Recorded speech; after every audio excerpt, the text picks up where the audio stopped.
Hi friends, ఈరోజు మనము బచ్చలాకు పప్పు ఎలా ప్రిపేర్ చేసుకోవాలో చూస్తాము. రైస్లోకి, చపాతీ, నాన్, రోటీ, రుమాలి రోటీ దేనిలోకైనా బాగుంటుందండి. ఫస్ట్ ఇక్కడ నేను 100 గ్రామ్స్ కందిపప్పు కడుక్కొని పెట్టుకొని ఉన్నానండి. అంటే ఇక్కడ నేను రెడ్ కందిపప్పు తీసుకున్నాను. మీకు కావాలంటే ఎల్లో కలర్ కందిపప్పు కూడా తీసుకోవచ్చు. కుక్కర్లో కూడా ఉడికించుకోవచ్చు. కుక్కర్లో ఉడికించుకునే వల్ల అన్నీ ఒక్కసారిగా వేసుకొని ఉడికించుకుంటే సరిపోతుంది. ఇప్పుడు గ్రీన్ చిల్లీ వేసానండి, ఒక 10 to 12 వేసాను. ఆ తర్వాత మీడియం సైజు టమాటాలు 2 కట్ చేసి వేసాను. కొంచెం పసుపు. ఇప్పుడు ఒక హాఫ్ స్పూను ఆయిల్ వేస్తున్నాను.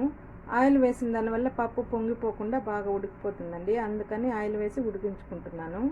కుక్కర్లో ఉడికించుకునే వాళ్ళైనా ఆయిల్ వేసారంటే పొంగిపోదండి. ఇలా వస్తుంది కదా బచ్చలాకు. ఆకులు మాత్రము సపరేట్గా తీసుకొని పెట్టుకుందాము.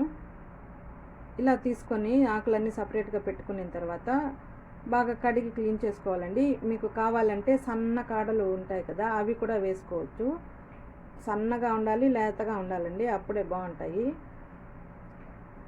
ఇప్పుడు ఆకులన్నీ ఇలా తుంచుకొని బాగా కడుక్కొని కట్ చేసుకుందాము. బాగా పెద్ద పెద్ద ఆకులు ఉన్నాయి కదా, అందుకని కొంచెం కొంచెం చిన్నగా కట్ చేసుకొని వేసుకుందాము. ఇప్పుడు ఒక గిన్నెలో నీళ్ళు తీసుకొని బాగా కడుక్కోవాలండి. కడుక్కున్న తర్వాత కట్ చేసుకోవాలి.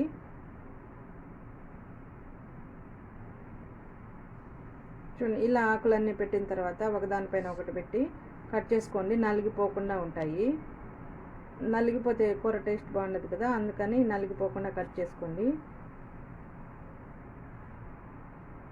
ఇలా కట్ చేసుకున్న తర్వాత 70 to 80% ఉడికిన పప్పులో వేసుకోవాలి.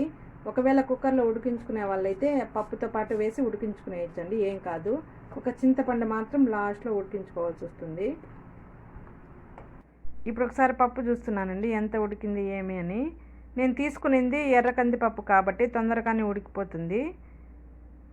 ఆల్మోస్ట్ 70% ఉడికిపోయిందండి, అందుకని ఆకు కూడా వేసి ఉడికించుకుంటున్నాను. ఆకంతా వేసిన తర్వాత కొంచెం అలా మిక్స్ చేసుకొని మూత పెట్టుకొని ఉడికించుకోండి. పప్పు ఆకు అన్నీ ఉడికిపోతాయి. అంటే ఇంకా 30% ఉంది కదా పప్పు, అది కూడా ఉడికిపోతుందండి. ఇప్పుడు ఒకసారి చూద్దాము.